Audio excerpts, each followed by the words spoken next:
Meet the editors. നമസ്കാരം. Meet the editors ആരംഭിക്കുന്നു. ADGP MR Ajith കുമാറിന് ക്ലീൻ ചിറ്റ് നൽകിയ വിജിലൻസ് റിപ്പോർട്ടിന്റെ പൂർണ്ണരൂപം റിപ്പോർട്ടർ TV ഇന്ന് പുറത്തുവിട്ടു. വിജിലൻസ് കോടതി ചവറ്റുകുട്ടയിലെറിഞ്ഞ റിപ്പോർട്ടാണെങ്കിലും സർക്കാർ രഹസ്യമായി സൂക്ഷിക്കാൻ ശ്രമിച്ച വിവരങ്ങളാണ് ഇപ്പോൾ പുറത്തായിരിക്കുന്നത്. ഒപ്പം മുഖ്യമന്ത്രി അധികാര ദുർവിനിയോഗം നടത്തിയെന്ന വിജിലൻസ് കോടതിയുടെ പ്രസ്താവന ചൂണ്ടിക്കാട്ടി പിണറായി വിജയൻ പദവി രാജിവെക്കണമെന്ന ആവശ്യവുമായി പ്രതിപക്ഷം രംഗത്തെത്തിയതും രാഷ്ട്രീയ കേരളത്തെ ചൂടുപിടിപ്പിച്ചു.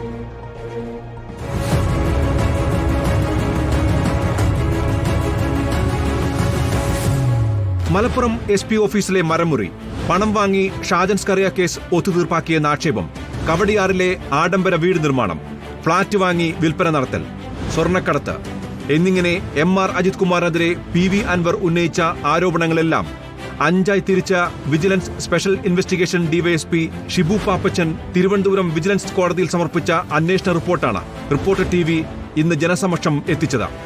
മലപ്പുറം SP ഓഫീസിൽ നിന്ന് തേക്ക് മുറിച്ച് കടത്തിയെന്ന ആരോപണം അടിസ്ഥാനരഹിതമാണത്രേ. ഷാജൻ സ്കറിയയിൽ നിന്നും 2 കോടി രൂപ വാങ്ങി എന്നുള്ള ആരോപണത്തിൽ തെളിവുകൾ ഒന്നും കിട്ടിയിട്ടില്ല. സ്വർണ്ണക്കള്ളക്കടത്ത് കേസിലും തെളിവുകളില്ല. കവടിയാറിലെ വീട് നിർമ്മാണത്തിൽ രേഖകളെല്ലാം കൃത്യമാണ്. ഉന്നയിച്ച ആരോപണങ്ങളിൽ PV അൻവറിന് തെളിവുകളൊന്നും ഹാജരാക്കാനും കഴിഞ്ഞിട്ടില്ല. എന്നാലോ അജിത് കുമാറിന്റെ ഭാഗം സാധൂകരിക്കുന്ന തെളിവുകൾ വേണ്ടുവോളം ഉണ്ട് താനും. ആയതിനാൽ അജിത് കുമാറിനെതിരെ കേസെടുക്കേണ്ടതില്ല. 2 നാൾ മുമ്പ് വിജിലൻസ് കോടതി ചവറ്റുകൂട്ടിലെറിഞ്ഞ വിജിലൻസ് റിപ്പോർട്ടിന്റെ ഏതാണ്ട് ഉള്ളടക്കം ഇത്രയൊക്കെയാണ്. സ്വകാര്യതയെ ബാധിക്കുമെന്ന ന്യായം പറഞ്ഞ് വിവരാവകാശ നിയമപ്രകാരം പോലും പുറത്തുവിടേണ്ടതില്ലെന്ന് സർക്കാർ നിലപാടെടുത്ത റിപ്പോർട്ടാണിതെന്നതും ഇവിടെ പ്രസക്തമാണ്. ഒരു വ്യക്തി കുറ്റം ചെയ്തിട്ടുണ്ടോ എന്ന് തീരുമാനിക്കേണ്ടത് നിയമപ്രമാണങ്ങളുടെ അടിസ്ഥാനത്തിലാണെന്നും അല്ലാതെ ഭരണ നേതൃത്വത്തിന്റെ അംഗീകാരത്തിന്റെ അടിസ്ഥാനത്തിലല്ലെന്നും വിജിലൻസ് കോടതി പറഞ്ഞതിന്റെ പൊരുളെന്ത് എന്നതും റിപ്പോർട്ടർ പുറത്തുവിട്ട റിപ്പോർട്ട് തന്നെ പറഞ്ഞു വെക്കുന്നുണ്ട്. മുഖ്യമന്ത്രി പിണറായി വിജയൻ അധികാര ദുർവിനിയോഗം നടത്തിയെന്ന് കോടതി തന്നെ പറഞ്ഞിട്ടും അഴകുഴമ്പൻ പ്രസ്താവനയിറക്കി തടിതപ്പിയ പ്രതിപക്ഷം ഇന്ന് പക്ഷേ നിലപാട് കടുപ്പിച്ച് രംഗത്തെത്തിയെന്നത് ശ്രദ്ധേയമാണ്. കോടതി പരാമർശത്തിന്റെ പേരിൽ 1977 അന്നത്തെ മുഖ്യമന്ത്രി K. കരുണാകരനും 2015 ധനമന്ത്രി KM മാണിയും പദവി വിട്ടൊഴിഞ്ഞ ചരിത്രം കൂടി എടുത്തു പറയുന്ന കോൺഗ്രസ് മുഖ്യമന്ത്രി പിണറായി വിജയൻ ഉടൻ രാജിവെക്കണമെന്നാണ് ആവശ്യപ്പെടുന്നത്. ഭരണഘടനാനുസൃതമായി പ്രവർത്തിക്കുമെന്ന സത്യപ്രതിജ്ഞ ലംഘനമാണ് കേരളത്തിലെ മുഖ്യമന്ത്രി അജിത് കുമാർ P. ശശി കേസ് ചെയ്തിട്ടുള്ളത്. അദ്ദേഹം രാജിവെക്കണം. ബഹുമാനപ്പെട്ട തിരുവനന്തപുരം വിജിലൻസ് കോടതിയുടെ പരാമർശം അത്യന്തം ഗൗരവതരത്തിലുള്ള ഒന്നാണ്. ഇതിന്റെ അടിസ്ഥാനത്തിൽ ആഭ്യന്തര വകുപ്പ് ഒഴിയുകയാണ് വേണ്ടത്.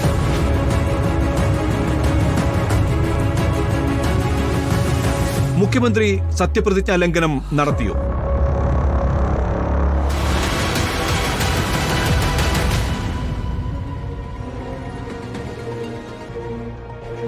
മുഖ്യമന്ത്രി പ്രതിക്കൂട്ടിലോ എന്നതാണ് ചോദ്യം.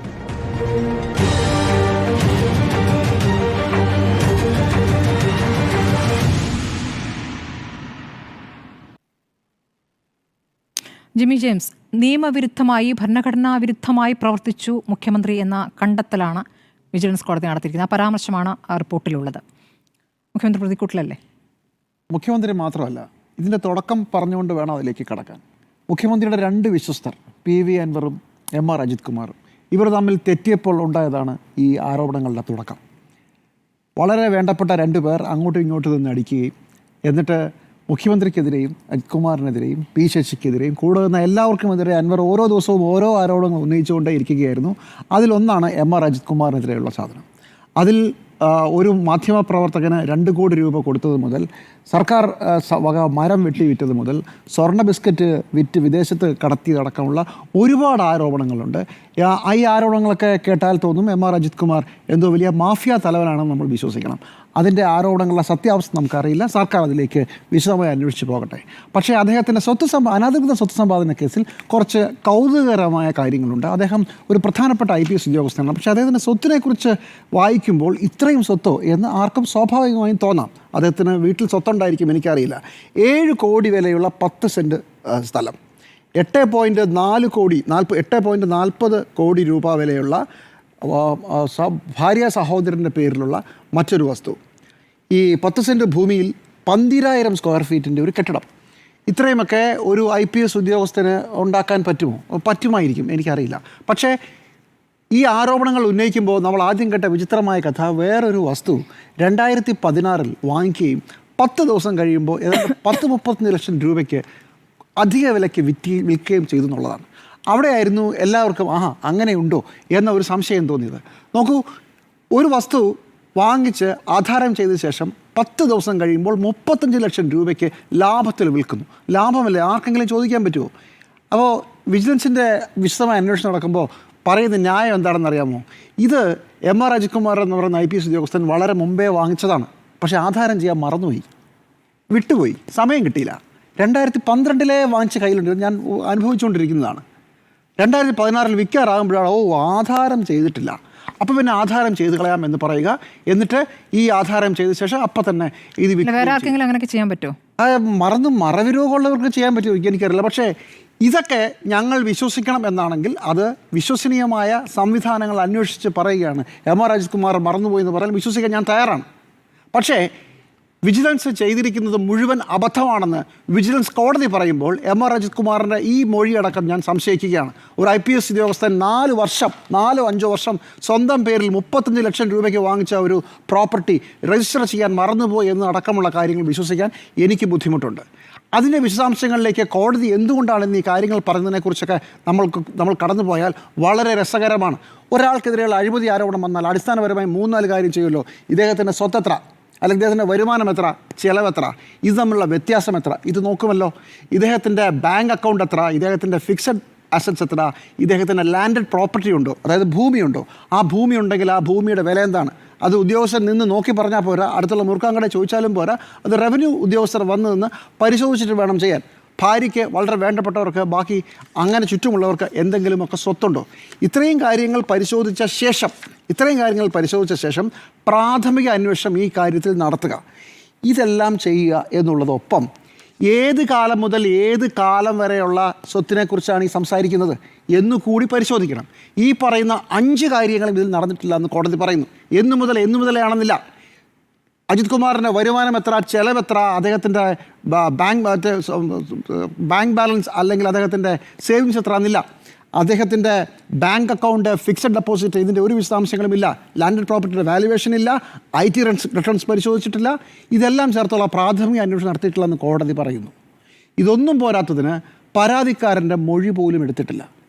ഇത്രയും കാര്യങ്ങളാണ് മുഖ്യമന്ത്രിയിലേക്ക് വന്നില്ല. ഇത്രയും കാര്യങ്ങൾ ഇപ്പോൾ തന്നെ സംശയത്തിലുണ്ട്. അപ്പോൾ 5 വർഷം സ്വന്തമായൊരു ഫ്ലാറ്റ് ഉണ്ടായിട്ട് അത് രജിസ്റ്റർ ചെയ്യാൻ, ആധാരം ചെയ്യാൻ മറന്നുപോയ ഒരു IPS ഉദ്യോഗസ്ഥൻ, അദ്ദേഹത്തിൻ്റെ അഴിമതി ആരോപണത്തെക്കുറിച്ച്, അനധികൃത സ്വത്ത് സമ്പാദനത്തെക്കുറിച്ച് അന്വേഷിക്കുമ്പോൾ അദ്ദേഹം എത്ര സ്വത്ത് ഉണ്ടായിരുന്നു, എത്ര വരുമാനമുണ്ടായി എന്ന് പോലും അടിസ്ഥാനപരമായി അന്വേഷിക്കാത്ത അന്വേഷണ ഉദ്യോഗസ്ഥൻ, ഇത്രയുമെല്ലാം പ്രഥമ ദൃഷ്ടിയ വിജിലൻസിനും MR അജിത് കുമാറിനും എതിരെ നിൽക്കുകയാണ്. പക്ഷേ ഇതിനകത്ത് എനിക്ക് ഏറ്റവും രസകരമായി തോന്നിയ കാര്യം ഈ വിഷയത്തിലെ അജിത് കുമാറിൻ്റെ മൊഴിയിലെ ഒരു പ്രധാനപ്പെട്ട ഭാഗമാണ്. അതെന്താണെന്ന് വെച്ചാൽ, ഈ വിഷയം PV അൻവർ MLA ഉന്നയിച്ചപ്പോൾ മുഖ്യമന്ത്രിയുടെ ഓഫീസിൽ നിന്ന് പറഞ്ഞത്രേ അത് നേരിൽ കണ്ട് സെറ്റിൽ ചെയ്യൂ എന്ന് പറഞ്ഞു. അതനുസരിച്ച് പട്ടത്തെ ഒരു വീട്ടിൽ വെച്ച്, തിരുവനന്തപുരത്ത് പട്ടത്തെ ഒരു വീട്ടിൽ വെച്ച് ഞങ്ങൾ തമ്മിൽ കണ്ടു. അദ്ദേഹത്തിൻ്റെ ഡിമാൻഡ്സ് എല്ലാം വളരെ വലുതായിരുന്നു. അതുകൊണ്ട് എനിക്കത് അംഗീകരിക്കാൻ പറ്റിയില്ല. നോക്കൂ, ഒരു നാട്ടിലെ ഒരു പ്രധാനപ്പെട്ട ആൾ, അദ്ദേഹം ഒരു MLA ആണ്, ജനപ്രതിനിധി, സർക്കാരിലെ ഒരു ഉദ്യോഗസ്ഥനെതിരെ വളരെ ഗൗരവമായ ആരോപണം നമ്മളടക്കമുള്ളവർ സംരക്ഷണം ചെയ്തതാണ്. അങ്ങനെ ഒരു ആരോപണം ഉന്നയിച്ചപ്പോൾ മുഖ്യമന്ത്രിയുടെ ഓഫീസ് പറഞ്ഞത് പോയി നേരിട്ട് സെറ്റിൽ ചെയ്യാനാണ്. ഇതെന്താ സെറ്റിൽമെൻറ്റ് ഓഫീസോ? ഇതെന്താ കച്ചേരി നടത്തുകയാണോ? കോടതിക്ക് പുറത്ത് PV അൻവറിനെ പറഞ്ഞ് സെറ്റിൽ ചെയ്യാൻ പറഞ്ഞു വിട്ടു മുഖ്യമന്ത്രിയുടെ ഓഫീസ് എന്ന് പറഞ്ഞത് വേറെ ആരുമല്ല, MR അജിത് കുമാറാണ്. മുഖ്യമന്ത്രിയുടെ ഓഫീസ് പിരിച്ചുവിടാൻ ഇതിലും വലിയ കാരണം വേണ്ട. പറഞ്ഞ് സെറ്റിൽ ചെയ്യാൻ പറഞ്ഞു വിട്ടിരിക്കുകയാണ്. വളരെ ഗുരുതരമായൊരു ആരോപണം ഉണ്ടാകുമ്പോൾ ഇങ്ങനെയാണോ പ്രിയപ്പെട്ട മുഖ്യമന്ത്രി, കേരളത്തിൻ്റെ മുഖ്യമന്ത്രി പെരുമാറേണ്ടത്? ഇതിലെല്ലാം ഇല്ലേ? പറഞ്ഞ് സെറ്റിൽ ചെയ്യാൻ വിടുന്നത് ആദ്യത്തെ തവണയല്ല. ഇപ്പോൾ മുഖ്യമന്ത്രിയുടെ ഏറ്റവും വേണ്ടപ്പെട്ടയാൾ MR അജിത് കുമാറാണ്. അദ്ദേഹം RSകാരെ പോയി കണ്ടാലോ, പൂരം കലക്കിയെന്ന ആരോപണം സ്വന്തം പാർട്ടി, സ്വന്തം മുന്നിലെ ആളുകൾ പറഞ്ഞാലോ ഒന്നുമില്ല. മുമ്പ് ഇതുപോലെ ഒരു കക്ഷിയുണ്ടായിരുന്നു, ശിവശങ്കർ. MR ശിവശങ്കറിനെ ഇതുപോലെ പ്രശ്നങ്ങൾ പറഞ്ഞപ്പോൾ CPIയുടെ ഓഫീസിലേക്ക് പറഞ്ഞു വിട്ടത് ഓർക്കുന്നുണ്ടല്ലോ. CPIയുടെ ഓഫീസിൽ പോയി പ്രശ്നങ്ങൾ പറയൂ, സെറ്റിൽ ചെയ്യൂ. ഇങ്ങനെ ഓരോ കാലത്ത് ഓരോരുത്തരെ വിഷയം പറഞ്ഞു, ഉദ്യോഗസ്ഥരെ പറഞ്ഞ് സെറ്റിൽ ചെയ്യാൻ പറഞ്ഞു വിടുക, അത് ഡീൽ ചെയ്യാൻ നോക്കുക. അവസാനം ശ്രീ ശിവശങ്കറിന് മുഖ്യമന്ത്രിയുടെ ഓഫീസിനെ ചുമതല സെക്രട്ടറിക്ക് എന്ത് സംഭവിച്ചത് നമുക്കറിയാമല്ലോ. ഓരോ കാലത്ത് ഓരോ ഉദ്യോഗസ്ഥരെ ഓരോരോ പ്രശ്നങ്ങൾ പറഞ്ഞു വിടാൻ, സെറ്റിൽ ചെയ്യാൻ പറഞ്ഞു വിടുകയും അതാണ് ശീലം. അവസാനം സ്ഥലത്തെ കേരളത്തിലെ ഒരു ജനപ്രതിനിധി ഒരു ഗൗരവമായ ആരോപണം ഉന്നയിച്ചപ്പോൾ അത് പറഞ്ഞ് സെറ്റിൽ ചെയ്യാൻ പറഞ്ഞു വിട്ടു എന്നുള്ളതാണ് മുഖ്യമന്ത്രിയുടെ ഏറ്റവും വലിയ കുറ്റം. കോടതി പറഞ്ഞ പരാമർശത്തിലല്ല ഞാൻ ഊന്നി നിൽക്കുന്നത്. സെറ്റിൽ ചെയ്യാൻ പറഞ്ഞു വിടുന്ന ഒരു മുഖ്യമന്ത്രിയെ ഞങ്ങൾ എങ്ങനെ വിശ്വസിക്കും? സെറ്റിൽ ചെയ്യാന്ന് പറഞ്ഞാൽ എന്തെങ്കിലും PV അൻവർ എന്തെങ്കിലും പരാതി ഉണ്ടെങ്കിൽ അതങ്ങ് പറഞ്ഞു തീർത്തേരെ. അൻവറിന് എന്തെങ്കിലും വേണമെങ്കിലും ചെയ്തു കൊടുത്തേരെ.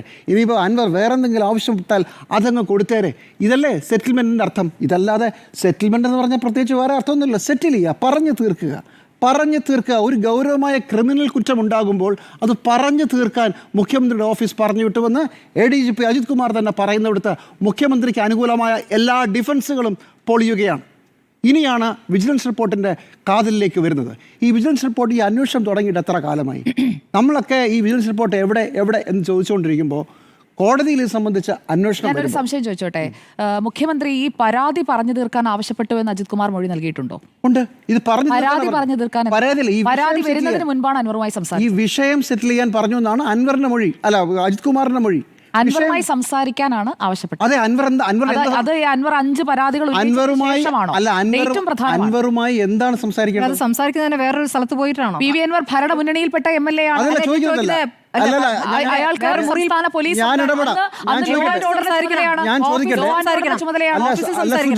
ഞാൻ ചോദിക്കുന്നത് PV അൻവറിന്റെ എന്ത് പ്രശ്നമാണ് പറഞ്ഞു തീർക്കേണ്ടത് അജിത് കുമാർ? പറഞ്ഞു തീർക്കാനെന്ന് ഞാനതിൽ വായിച്ചില്ല. അങ്ങനെ തന്നെയാണ്, വായിച്ചു നോക്കണം. അല്ല ഇനി അല്ലെങ്കിൽ തന്നെ എന്താ തീർക്കേണ്ടത്? പരാതിക്കാരൻ അൻവറാണ്. ഏതില്? ഈ കേസിനകത്ത്. ഏതിനകത്ത്? ഏത് ഷാജസ് കറിയുടെ കേസാണ് അന്വേഷിക്കുന്നത്. ഷാജസ് കറി 2 കോടി മേടിച്ചിട്ട് കേസ് അട്ടിമറിക്കല്ല, ഒഴിവാക്കി എന്നുള്ളതാ കേസ്. ആർക്കെതിരെ? ആർക്കെതിരെ കേസ്?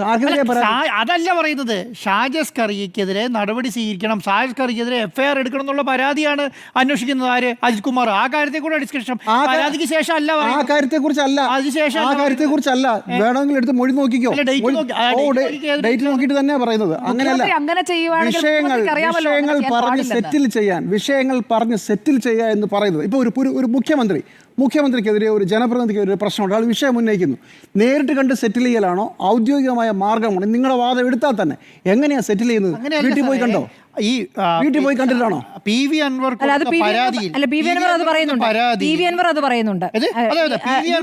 പരാതി ആർക്കെതിരെയാണ്? ഷാജസ് കറി. ആ സമയത്ത് PV അൻവർ പരാതിക്കാരനാണ്. ആ ഭരണപക്ഷ MLA ആണ്, പരാതിക്കാരനാണ്. ഈ പരാതിക്കാരനോട് എന്താണ് പറയാനുള്ളത് പോയി സംസാരിച്ച് ചോദിക്കാനാണ് പറഞ്ഞിരിക്കുന്നത്.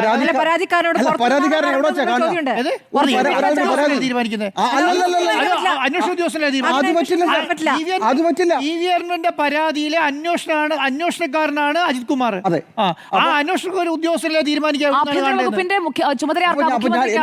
ചോദ്യം ഇതാണ്, നിങ്ങൾക്കൊരു പരാതി ഒരു സർക്കാരിന് കൊടുത്താൽ പോലീസുകാർ നിങ്ങളുടെ വീട്ടിൽ വന്ന് അല്ലെങ്കിൽ ഒരു കോമൺ സ്ഥലത്ത് നിന്ന് കണ്ട് സംസാരിക്കുമെന്നാണ് പറഞ്ഞു വരുന്നത്. സ്ഥലത്ത് നമുക്ക് കാണാം എന്ന് പറഞ്ഞിട്ടാണോ സംസാരിക്കുക? പരാതി എടുക്കുക.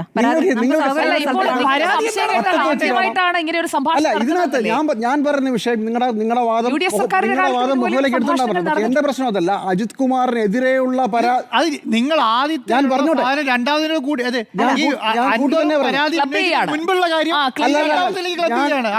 അങ്ങനെയാണ് ഞാൻ ക്ലബ് ചെയ്ത് തന്നെയാണ് പറയുന്നത്. അജിത് കുമാറിനെതിരെ അടക്കമുള്ള വിഷയങ്ങൾ പറഞ്ഞു കേട്ടില്ല. അജിത് കുമാറിനെതിരെ PV അൻവർ പരാതി ഉന്നയിച്ചതിന് ശേഷം പോയി കണ്ട് സെറ്റിൽ ചെയ്യാൻ പറയുന്നുണ്ടോ? ഈ കേസിന്റെ മൊഴി എന്തിനാ? ഞാൻ ചോദിക്കുന്ന ഒറ്റ കാര്യമാണ്. ഞാൻ ചോദിക്കുന്നത് എന്താ, അജിത് കുമാറിന്റെ മൊഴി ഏതിലാ പ്രസക്തമാകുന്നത്? വിജിലൻസ് ഒരു മൊഴിയെടുക്കുന്ന അജിത് കുമാറിനെതിരായ പരാതിയിലാണ്. അപ്പോൾ അജിത് കുമാർ പറയുകയാണ് PV അൻവർ ഉന്നയിച്ച ആരോപണങ്ങൾ നേരിട്ട് കണ്ട് സെറ്റിൽ ചെയ്യാൻ പറഞ്ഞെന്ന് മാത്രമല്ല, അദ്ദേഹത്തിന്റെ ആവശ്യങ്ങൾ അംഗീകരിക്കാൻ പറ്റാത്തതായിരുന്നു, അതുകൊണ്ട് ഇറങ്ങിപ്പോന്നാ പറഞ്ഞത്. എടുത്ത് നോക്കിക്കോ. അപ്പോൾ അതവിടെ കഴിഞ്ഞു. പിന്നെ ഈ കാര്യത്തിൽ മുഖ്യമന്ത്രിയുടെ കാര്യത്തിൽ കോടതി പറഞ്ഞത് എന്താണ്? ഇതൊരു പ്രാഥമിക അന്വേഷണമാണ്. ഈ പ്രാഥമിക അന്വേഷണം നടന്നുകൊണ്ടിരിക്കുമ്പോൾ ഞാൻ എൻ്റെ ചരിത്രത്തിലേക്കൊക്കെ വന്നേ, അന്വേഷണം നടന്നുകൊണ്ടിരിക്കുമ്പോൾ ഈ വിഷയത്തിൽ 2025 മാർച്ച് 12 റിപ്പോർട്ട് പൂർത്തിയായി എന്നാണ് പറഞ്ഞിരുന്നത്. നമ്മളിന്ന് വായിച്ചു നോക്കിയാൽ അതിനകത്തുണ്ട് 2025 മാർച്ച് 12 ഈ റിപ്പോർട്ടിൻ്റെ അന്വേഷണം പൂർത്തിയായതാണ്. അതിനുശേഷം മാർച്ച് 25 കോടതിയിൽ കേസ് വരുമ്പോൾ 45 ദിവസം കൂടെ വേണം ഈ കേസിനെക്കുറിച്ച് പഠിക്കാൻ എന്നാണ് പറഞ്ഞത്. ഒന്നാമത്തെ കാര്യം. അതിനുശേഷം കോടതിയിൽ നടപടിക്രമങ്ങൾ മാറി വരുന്നു. അവസാനം കോടതിയിൽ ഈ കടലാസ് എത്തുമ്പോൾ നമുക്ക് മനസ്സിലാകുന്നു അതിനു മുമ്പേ കോടതിയിൽ കേസ് എത്തുന്നതിന് മുമ്പ് റിപ്പോർട്ട് പൂർത്തിയായിരുന്നു. എന്നിട്ട് ഇത് എവിടെ ഇരുന്നേ? ഇത് മുഖ്യമന്ത്രിയുടെ ഓഫീസിലാണ് ഇരുന്നത്. അതും ഈ പറയുന്ന കോടതി ഉത്തരവിൻ്റെ രേഖകൾ വിശദമായി പറയുന്നുണ്ട്, വിജിലൻസ് റിപ്പോർട്ടിലുമുണ്ട്. എന്ന് വെച്ചാൽ ക്രമപ്രകാരമല്ലാതെ അന്വേഷണം പൂർത്തിയായ ശേഷം മുഖ്യമന്ത്രിയുടെ ഓഫീസിൽ ഒരു 1-2 മാസം റിപ്പോർട്ട് അവിടെ തന്നെ വെച്ചു, മുഖ്യമന്ത്രിയുടെ അനുമതിക്ക് വേണ്ടിയാണെന്ന് പറയുന്നു. എന്നിട്ട് എനിക്ക് സംശയമുണ്ട്, ഈ അന്വേഷണ ഉദ്യോഗസ്ഥൻ മുഖ്യമന്ത്രിയെ കൊടുക്കാൻ വേണ്ടി ചെയ്തതാണോ? റിപ്പോർട്ടിൽ അത് എഴുതി വയ്ക്കുക കൂടി ചെയ്തു. മുഖ്യമന്ത്രി ഇത് അംഗീകരിച്ചതായി കൂടി രേഖപ്പെടുത്തിക്കൊള്ളുന്നു. അപ്പോഴാണ് കോടതി ചോദിച്ചത്, ഇതെന്തടിസ്ഥാനത്തിലാണ് മുഖ്യമന്ത്രിക്ക് ഇങ്ങനൊരു കേസിലെ വിശദാംശങ്ങൾ പഠിക്കാനും റിപ്പോർട്ട് അംഗീകരിക്കാനുമുള്ള ഏത് വകുപ്പാണുള്ളത്? അങ്ങനെ ഒരു വകുപ്പേ ഇല്ല. കാരണം ഇത് പ്രാഥമിക അന്വേഷണമാണ്. വിജിലൻസിൻ്റെ ഫൈനൽ റിപ്പോർട്ടിൻ്റെ കാര്യത്തിലാണ് അധികൃതരുടെ എക്സിക്യൂട്ടീവിൻ്റെ അനുവാദം വേണ്ടത്. എക്സിക്യൂട്ടീവിന് വിജിലൻസിൻ്റെ ഭരണപരമായ ഉത്തരവാദിത്വം മാത്രമേ ഉള്ളൂ. നിങ്ങൾക്ക് ഈ അന്വേഷണത്തിലെ ദൈനംദിന കാര്യങ്ങൾ പരിശോധിക്കേണ്ട ആവശ്യമില്ല. എന്തിനാണെന്നറിയാവോ മുഖ്യമന്ത്രിയുടെ ഓഫീസിൽ ഈ സാധനം 2 മാസം പൂഴ്ത്തി വെച്ചിരുന്നത്?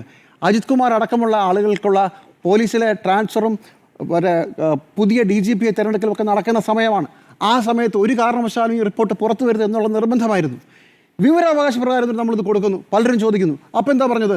ഇത് ഒരു വ്യക്തിയുടെ സ്വകാര്യത ആയതിനാൽ ഞങ്ങൾക്ക് ഒരു കാരണവശാലും ഇത് അംഗീകരിക്കാൻ പറ്റില്ല, ഇത് കൊടുക്കാൻ പറ്റില്ല എന്നാണ് പറഞ്ഞത്. എന്നിട്ട് റിപ്പോർട്ട് പുറത്തു വരുമ്പോഴോ അജിത് കുമാർ പുറത്തു പറഞ്ഞ, അജിത് കുമാർ വഴി മാധ്യമങ്ങളിലൊക്കെ വന്ന അതേ കാര്യങ്ങളെ റിപ്പോർട്ടിലുള്ളൂ. അജിത് കുമാറിന് ക്ലീൻ ചിറ്റാണ്, ഒരു കുഴപ്പമില്ലാത്ത റിപ്പോർട്ടാണ്. അജിത് കുമാറിന് ഒരു പ്രശ്നമില്ലാത്ത റിപ്പോർട്ട് 2 മാസം മുഖ്യമന്ത്രിയുടെ കയ്യിൽ കൊണ്ടുവയ്ക്കുകയും അത് ഇയാളുടെ സ്വകാര്യതയെ ബാധിക്കുന്നതിനാൽ പുറത്തു കൊടുക്കാതിരിക്കുകയും ചെയ്തത് ഒരു കാരണവശാലും പുതിയ DGP അടക്കമുള്ള പദവിയിലേക്കുള്ള പരിഗണനയിൽ ഒരു കാരണവശാലും ഈ റിപ്പോർട്ട് തടസ്സപ്പെടരുത് എന്നുള്ളത് കൊണ്ടാണ്. അപ്പോൾ 3 പ്രധാനപ്പെട്ട കാര്യങ്ങൾ. ഒന്ന്, വല്ലാത്ത മറവിയുള്ള ഒരു ADGP 4-5 വർഷം ഒരു വീടിൻ്റെ ആധാരം ചെയ്യാൻ മറന്നുപോയ വ്യക്തി. 2, ഒരു കാരണവശാലും മുഖ്യമന്ത്രിയുടെ ഓഫീസ് പറയാൻ പാടില്ലാത്തൊരു കാര്യം പറഞ്ഞ കാര്യങ്ങൾ സെറ്റിൽ ചെയ്യൂ എന്ന് പറയുകയും അതനുസരിച്ച് പോയി സെറ്റിൽ ചെയ്യാൻ ശ്രമിക്കുകയും ചെയ്യുന്ന ഒരു സർക്കാർ സംവിധാനം. ഏറ്റവും അവസാനം, ഒരു കാരണവശാലും മുഖ്യമന്ത്രിയോ മുഖ്യമന്ത്രിയുടെ ഓഫീസോ കാണാൻ പാടില്ലാത്ത, പരിഗണിക്കാൻ പാടില്ലാത്ത, അംഗീകരിക്കാൻ ഒട്ടും പാടില്ലാത്ത ഒരു റിപ്പോർട്ട് അംഗീകരിച്ചിരിക്കുന്നു. ഈ 3 കാരണങ്ങളാൽ മുഖ്യമന്ത്രി പ്രതിക്കൂട്ടിലാണ്. വിജിലൻസിൻ്റെ കാര്യത്തിൽ വിജിലൻസ് അന്വേഷണത്തിലെ പാകപ്പിഴകളുടെ പേരിൽ ഇതിനു മുമ്പ് ആരൊക്കെ എപ്പോഴൊക്കെ കുരിശിൽ കയറിയിട്ടുണ്ടെന്നുള്ളത് നമുക്ക് എല്ലാവർക്കും അറിയാം. സീസറിൻ്റെ ഭാര്യ പ്രയോഗം ഓർമ്മയുണ്ടല്ലോ, അത് ജസ്റ്റിസ് കെമാൽ പാഷയാണ് ഉന്നയിച്ചത്. കെ മാണിക്കെതിരെ വിജിലൻസ് റിപ്പോർട്ട് വരുമ്പോൾ അത് ഹൈക്കോടതിയിൽ വരുമ്പോൾ സീസറിൻ്റെ ഭാര്യ സംശയത്തിന് അതീതയായിരിക്കണം എന്ന് പറയുന്നു. ഇപ്പോഴെന്താ, സീസറിൻ്റെ ഭാര്യ മരിച്ചുപോയോ? ദാറ്റ്സ് മുഖ്യമന്ത്രി പ്രതിക്കൂട്ടിലോ എന്ന ചോദ്യത്തിന് അദ്ദേഹം പ്രതിക്കൂട്ടിലാണ് എന്നതാണ് എൻ്റെ ഉത്തരം. കാരണം ഇതിനു മുമ്പ് കോടതി പരാമർശങ്ങളിൽ രാജിവെച്ച മുഖ്യമന്ത്രിയുടെ അല്ലെങ്കിൽ മന്ത്രിമാരുടെ നിരയുണ്ട്. കെ കരുണാകരൻ രാജൻ കേസിൽ രാജിവെച്ചിട്ടുണ്ട്. അത് രാജനെ കസ്റ്റഡിയിൽ എടുത്തിട്ടില്ല എന്ന് കോടതിയിൽ പറഞ്ഞതിന് കോടതി അത് കള്ളമാണല്ലോ എന്ന് പറഞ്ഞ ഒരൊറ്റ പരാമർശത്തിൽ കെ കരുണാകരൻ രാജിവെച്ചിട്ടുണ്ട്. അത് 77-ലാണ്. അതിനുശേഷം നമ്മൾ കാണുന്നത് വേറൊരു രാജി, KP വിശ്വനാഥൻ, വനം മന്ത്രിയും ചന്ദനക്കൊള്ളക്കാരും തമ്മിൽ ബന്ധമുണ്ട് എന്ന പരാതി ഗുരുതരമാണല്ലോ എന്ന കോടതിയുടെ ഒരു പരാമർശത്തിലാണ് അദ്ദേഹം രാജിവെച്ചത്. പിന്നീട് ആ കേസിൽ അദ്ദേഹം ക്ലിയർ ആവുകയും ചെയ്തു, അദ്ദേഹം തെറ്റുകാരനല്ല എന്ന് കോടതി കണ്ടെത്തി. പക്ഷേ അപ്പോഴേക്കും സർക്കാർ മാറിയിരുന്നു. പിന്നെ അടുത്ത രാജി നമ്മൾ കാണുന്നത് കെ എം മാണിയുടെയാണ്. കെ എം മാണിയുടെ രാജിക്ക് വേണ്ടി നടന്ന മുറവിളി, കെ എം മാണി ബജറ്റ് അവതരിപ്പിക്കുമ്പോൾ സഭയ്ക്കകത്ത് നടന്ന കോലാഹലങ്ങൾ, ഇതൊക്കെ നമ്മൾ കണ്ടതാണല്ലോ. പിന്നീട് അവരെങ്ങോട്ട് പോയി എന്നും നമ്മൾ കണ്ടാണ്. അപ്പോൾ കെ എം മാണിയുടെ രാജി എന്നതും ഒരു പരാമർശത്തിലാണ്. അതാണ് സീസറുടെ ഭാര്യ സംശയത്തിന് അതീതമായിരിക്കണം എന്ന് പറയുന്ന കാര്യം. അടുത്തത് നമ്മൾ കാണുന്നത് എന്താണ്? കഴിഞ്ഞ പിണറായി സർക്കാരിൽ, 1ാം പിണറായി സർക്കാരിൽ KT ജലീൽ രാജിവെക്കുന്നത് എങ്ങനെയാണ്? ലോകായുക്ത പരാമർശത്തിലാണ് രാജിവെക്കുന്നത്. ഈ രാജികളൊക്കെ കാണുന്നു. ഇനിയിപ്പോൾ രാജി എന്ന വിഷയം അവിടെ നിൽക്കട്ടെ, അത്യാവശ്യം പ്രതികരിക്കണ്ടേ? ഈ നിമിഷം വരെയും ഒരു പ്രതികരണം ഉണ്ടായിട്ടില്ല എന്നുള്ളതാണ് ഏറ്റവും ഗുരുതരമായ ആരോപണം. ഈ വന്ന ആരോപണങ്ങളിനേക്കാളൊക്കെ ഏറ്റവും ശക്തമായ പ്രതികരണം കോടതിയുടെ പരാമർശമായി വരികയാണ്. കാരണം ഭരണഘടനാ വിരുദ്ധമായി മുഖ്യമന്ത്രി പ്രവർത്തിച്ചു എന്നുള്ള ഗുരുതരമായ പരാമർശമാണ് വരുന്നത്. കോടതി ഉത്തരവിൻ്റെ 109-ാം ഖണ്ഡികയിൽ പറയുന്നത്, Nobody has the right to interfere in the inquiry, whether at the initial stage or the conclusion. What is the need for approval that is not explained എന്ന് പറയുന്നു. ഇനി 110-ാമത്തെ ഭാഗത്തിൽ പറയുന്നു, This court is not making further comment on this issue. How the inquiry was conducted, how the inquiry officer proceeded with the inquiry, and the final opinion he expressed through the report. The violation of the procedure established by law and even the violation of the judgment of the Honorable Supreme Court of India and the other circumstances of the case indicate that there is every probability of executive intrusion by the constitutional dignitaries in the inquiry എന്നുള്ളതാണ്.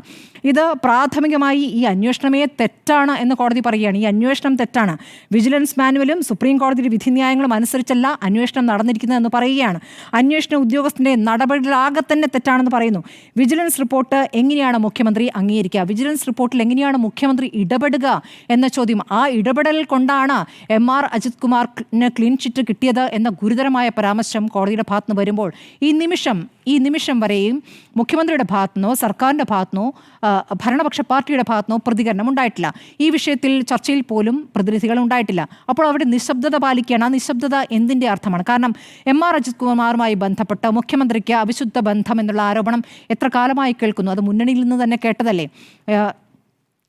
ഈ തൃശ്ശൂർ പൂരം കലക്കലുമായി ബന്ധപ്പെട്ട് മുന്നണിയിൽ നിന്ന് തന്നെ ആരോപണങ്ങൾ ഉയർന്നതല്ലേ? ആ ഘട്ടത്തിലൊക്കെ സംരക്ഷിച്ചു നിർത്തി ഏറ്റവും ഒടുവിൽ ട്രാക്ടർ യാത്രയുമായി ബന്ധപ്പെട്ടും എങ്ങനെയാണ് FIR ഉണ്ടാക്കിയത്? ആ FIRൽ ആ ഡ്രൈവർ മാത്രമായിരുന്നു പ്രതി. പിന്നീട് കോടതിയിൽ നിന്ന് പരാമർശത്തിൻ്റെ അടിസ്ഥാനത്തിലാണ് അദ്ദേഹത്തിനെ പോലീസിൽ നിന്ന് മാറ്റേണ്ടി വന്നത്. അപ്പോൾ എന്തിനാണ് ഈ സംരക്ഷണം എന്നൊരു ചോദ്യമുണ്ട് പ്രാഥമികമായി. എന്തിനിങ്ങനെ സംരക്ഷിക്കുന്നു എന്ന ചോദ്യം വരുമ്പോൾ അതിൽ കൃത്യമായ ഉത്തരം കിട്ടുന്നില്ല. അവിടെയാണ് RSSുമായി അല്ലെങ്കിൽ മുഖ്യമന്ത്രിയും കേന്ദ്ര സർക്കാരുമായിട്ടുള്ള ഒരു പാലമായിട്ടാണോ MR അജിത് കുമാർ പ്രവർത്തിക്കുന്നത് എന്ന സംശയം വരുന്നു. കാരണം RSS നേതാക്കളെ ഇദ്ദേഹം പോയി കണ്ടു എന്നൊരു വിഷയം അവിടെ നിൽക്കുന്നു. ഇനി പ്രതിപക്ഷത്തിൻ്റെ ഭാഗത്ത് നോക്കുകയാണെങ്കിൽ പ്രതിപക്ഷം ഇന്നൊരു വാർത്താക്കുറിപ്പ് പ്രതിപക്ഷ നേതാവിൻ്റെ വരുന്നു. മുഖ്യമന്ത്രി രാജിവെക്കണം. രമേശ് ചെന്നിത്തല വകുപ്പ് ഒഴിയണമെന്ന് പറയുന്നു. പാർട്ടി പ്രസിഡന്റിൻ്റെ പ്രതികരണം വരുന്നു. ഇങ്ങനെ പ്രതികരണങ്ങൾ, പ്രസ്താവനകൾ, വാർത്താ സമ്മേളനങ്ങൾ എന്നതിനപ്പുറം ശക്തമായ ഒരു പ്രതികരണത്തിലേക്ക് പ്രതിപക്ഷം പോകുമോ എന്നൊരു ചോദ്യം അവിടെ നിൽക്കുകയാണ്. കാരണം പല ഘട്ടങ്ങളിലും പ്രതിപക്ഷം ഭരണപക്ഷത്തായിരുന്നപ്പോൾ എങ്ങനെയാണ് ഒരു സമീപനം എടുത്തത്? അതേ സമീപനം തിരിച്ചില്ല. ഇതിൽ ഇത്രയും കാലങ്ങളായി ഉന്നയിക്കപ്പെടുന്ന ഒരു വിഷയമാണിപ്പോൾ. അജിത് കുമാറുമായി ബന്ധപ്പെട്ട് അജിത് കുമാറിൻ്റെ പേര് പറയാതെ ഒരു ഉദ്യോഗസ്ഥൻ RSS നേതാക്കളെ പോയി കണ്ടു എന്ന് ആദ്യം പറഞ്ഞത് ഈ അൻവറിനേക്കാൾ മുൻപ് പറഞ്ഞത് VD സതീശനാണ്. അപ്പോൾ VD സതീശൻ്റെ വാദം എത്രത്തോളം ശക്തമായിരിക്കും? ഇന്നത്തെ പ്രസ്താവനയിൽ ഒതുങ്ങുമോ എന്നൊരു ചോദ്യം അവിടെ നിൽക്കുന്നു. നിരവധി തെളിവുകൾ വരുമ്പോൾ ഇതിൽ ഈ അന്വേഷണ റിപ്പോർട്ട് തന്നെ വളരെ രസകരമായ അന്വേഷണ റിപ്പോർട്ടാണ്. ഈ അന്വേഷണ റിപ്പോർട്ടിൽ ഒരു തരത്തിലും പരാതിക്കാരൻ്റെ മൊഴി എടുത്തിട്ടില്ല എന്നുള്ള ഏറ്റവും പ്രാഥമികമായി ചെയ്യേണ്ട കാര്യം. പരാതിക്കാരൻ്റെ മൊഴി എടുക്കുക, അത് ചെയ്തിട്ടില്ല.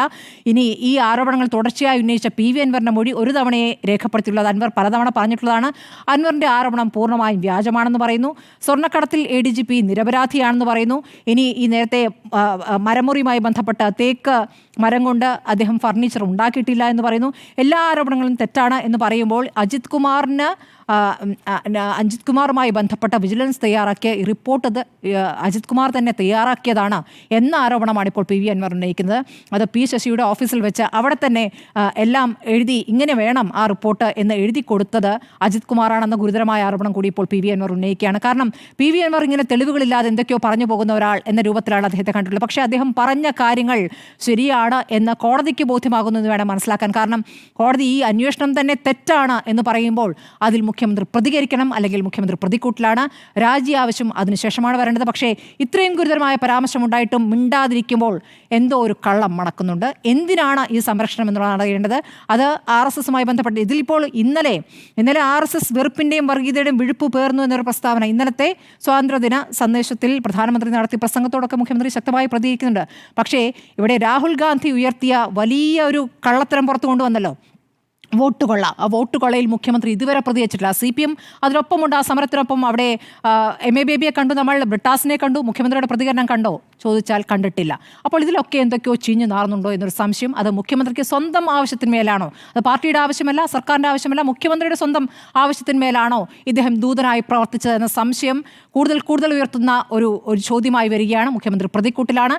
കോടതിയിൽ ഇനി അന്തിമ റിപ്പോർട്ട് നൽകേണ്ടതുണ്ട്. എന്ത് റിപ്പോർട്ടാണ് നൽകാൻ പോകുന്നത് എന്നൊരു കാര്യം. വിജിലൻസിൻ്റെ അന്വേഷണമേ തെറ്റാണെന്ന് പറയുമ്പോൾ മുഖ്യമന്ത്രിയുടെ മറുപടി ഉറപ്പായിട്ടും കിട്ടേണ്ടതാണ്. കേരള ജനത ആ ചോദ്യം ചോദിക്കുന്നുണ്ട് എന്നുള്ളതാണ്. ശ്രീ ആൻഡ്രു, കേരളത്തിനെ സംബന്ധിച്ചിടത്തോളം ADGPക്കെതിരെയുള്ള അന്വേഷണം നടത്തുന്നത് ആരാണ്? DYSP ആണ് അല്ലേ? ഒരു ADGPക്കെതിരെ ഒരു DYSP അന്വേഷിച്ചാൽ എന്ത് നടപടി സ്വീകരിക്കാൻ കഴിയും എന്നുള്ളതാണ് എൻ്റെ ഏറ്റവും പ്രധാനപ്പെട്ട കാര്യം. നമ്മൾ സാധാരണഗതിയിൽ എപ്പോഴും പറയുന്നുണ്ടല്ലോ, നമുക്ക് DGPക്കെതിരെ പരാതി വന്നാൽ വരെ അത് അന്വേഷിക്കേണ്ട ഉദ്യോഗസ്ഥൻ സ്റ്റേഷൻ ഓഫീസർ ഉദ്യോഗസ്ഥൻ എന്നുള്ള നിലയ്ക്കാണ് വിജിലൻസ് ഇത് സിസ്റ്റം ഇരിക്കുന്നത്. അതിനേക്കാളും മാറ്റി ചിന്തിക്കേണ്ട എന്തെങ്കിലും സംവിധാനം ഉണ്ടോ? അവരെ കൊണ്ട് എന്ത് ചെയ്യാൻ പറ്റും? നാളെ ഈ അജിത് കുമാർ വിജിലൻസിൻ്റെ തലപ്പത്തേക്ക് വന്നാൽ അതിൻ്റെ താഴെ വർക്ക് ചെയ്യേണ്ട ആളാണ് ഈ പറഞ്ഞ DYSP. അദ്ദേഹത്തിന് അതിൽ കൂടുതൽ എന്ത് ചെയ്യാൻ പറ്റും എന്നുള്ളതാണ്. ഇവർ പറയുന്നത് അനുസരിക്കുക, എന്നുള്ളത് മാത്രമേ ഉള്ളൂ. ഈ കേരളത്തെ സംബന്ധിച്ചിടത്തോളം പല കേസുകളും അങ്ങനെയാണ്. കേരളത്തിൽ അടുത്ത കാലത്തായിട്ട് ഏതെങ്കിലും ഒരു വിജിലൻസ് കേസ് തെളിഞ്ഞായിട്ടുണ്ടോ? ഈ കേസിനല്ല, ഏതെങ്കിലും സർക്കാർ ഉദ്യോഗസ്ഥന്മാർക്കെതിരെ ഒരു പ്രധാനപ്പെട്ട സർക്കാർ പോസ്റ്റിലിരുന്ന ഒരു ഉദ്യോഗസ്ഥനെതിരെ നടപടി സ്വീകരിച്ച് മുന്നോട്ട് പോകാൻ കഴിയുന്നുണ്ടോ? അത് പലകടിയും കഴിയും. ഈ പോലീസിലാണ് ഞാൻ പറയുന്നത്. പോലീസ് എത്ര നടന്നിട്ടുണ്ട്? ഒരെണ്ണവും നടക്കാൻ പോകുന്നില്ല എന്നുള്ളത്. ഇതുപോലെയുള്ള റിപ്പോർട്ട് ഹാജരാക്കി മുന്നോട്ട് കൊണ്ടുപോകും, ഇത് കൊണ്ട് സപ്പോർട്ട് ചെയ്യും, ഇത് തീർന്നു പോകും എന്നുള്ളതാണ്. ഇത് മുഖ്യമന്ത്രിയുടെ റോൾ എനിക്ക് മനസ്സിലായില്ല. ഇതെല്ലാം വളരെ കഷ്ടപ്പെട്ട് മുഖ്യമന്ത്രിയിലേക്ക് കെട്ടാൻ വേണ്ടി ശ്രമിക്കുക. പ്രതിപക്ഷത്തിന് പോലും ഇല്ലല്ലോ അങ്ങനെ ഒരു വാർത്ത. പ്രതിപക്ഷം വരെ കാര്യമായിട്ട് ഒന്നും പറയുന്നില്ല. കാരണം എന്താണെന്നറിയോ? കാരണം എത്രയേ ഉള്ളൂ, ഇത് പ്രതിപക്ഷം പറഞ്ഞ ആരോപണം അല്ലാന്ന്. പ്രതിപക്ഷം ഉന്നയിച്ച ആരോപണം ഇല്ല ഇതിൻ്റെ അകത്ത്. ഏത് പ്രതിപക്ഷം ഉന്നയിച്ച ആരോപണമുള്ളത്? ഇത് മുഴുവൻ പി വി അൻവർ ഉന്നയിച്ച ആരോപണമാണ്. പ്രതിപക്ഷത്തിൻ്റെ കൂടെ ഇപ്പോൾ ആളില്ല, പി വി അൻവർ ഇല്ലതാനും. പി വി അൻവർ ഉന്നയിച്ച ആരോപണം ഞങ്ങൾ ഏറ്റെടുത്തിട്ടുണ്ടെങ്കിൽ അതെന്തോ പി വി അൻവറിന് ക്രെഡിറ്റ് കിട്ടുമെന്ന് ചോദിച്ചാൽ അവർ ഉപേക്ഷിച്ചു. ഇതാണ് സംഭവം. ഈ മറ്റുള്ള കേസിൽ നിങ്ങളിപ്പം കെ കരുണാകരൻ്റെ കാര്യത്തിലാണെങ്കിലും കെ എം മാണീൻ്റെ കാര്യത്തിലാണെങ്കിലും ഈ പറഞ്ഞ വനം മന്ത്രിയുടെ കാര്യത്തിലാണെങ്കിലും ഇതെല്ലാം വനം മന്ത്രിക്കും കെ കരുണാകരനും പിന്നെ അതുപോലെ തന്നെ കെ എം മാണിക്കും നേരെയുള്ള ആരോപണങ്ങൾക്കെതിരെയാണ് കോടതി ഉത്തരവ്. ഇതങ്ങനെയല്ല.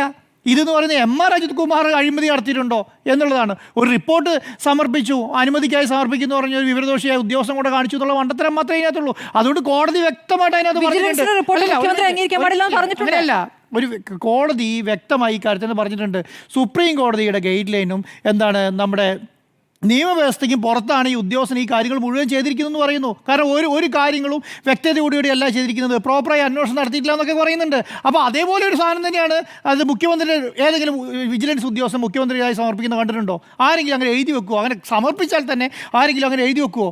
അത് ജിമ്മി സാർ നേരത്തെ പറഞ്ഞു 23-ാം തീയതിയുള്ള സാധനം കൊണ്ട് ഈ 25-ാം തീയതി കോടതി വരുമ്പോൾ ഈ ഉദ്യോഗസ്ഥൻ എന്ന് പറയുകയാണ് അന്വേഷണം പൂർത്തിയായിട്ടില്ലെന്ന്. സർക്കാരല്ല പറയുന്നത്, ഈ പിന്നെ അന്വേഷണ ഉദ്യോഗസ്ഥൻ തന്നെ പറയുകയാണ് ഞങ്ങൾ അന്വേഷണം പൂർത്തി. അവിടെ ആ സർക്കാർ ഉദ്യോഗസ്ഥൻ കാണിച്ചതല്ലേ മണ്ടത്തരം. അയാൾ പറയണ്ടേ എൻ്റെ അന്വേഷണം പൂർത്തിയാക്കി ഞാൻ സർക്കാർ സമർപ്പിച്ചിട്ടുണ്ടെന്ന് പറയണ്ടേ? പറഞ്ഞില്ലല്ലോ. അദ്ദേഹം പോയി പറഞ്ഞാൽ എന്താ, എനിക്ക് 45 ദിവസം കൂടെ വേണം, അന്വേഷണം പൂർത്തിയാക്കണം എന്ന് പറഞ്ഞിട്ട് ആ സാധനമാണ് കൊണ്ട് കൊടുക്കുന്നത്. അപ്പോൾ അതിനർത്ഥം എന്താണ്? ഈ ഉദ്യോഗസ്ഥനെ കുറിച്ച് വലിയ ധാരണയില്ല.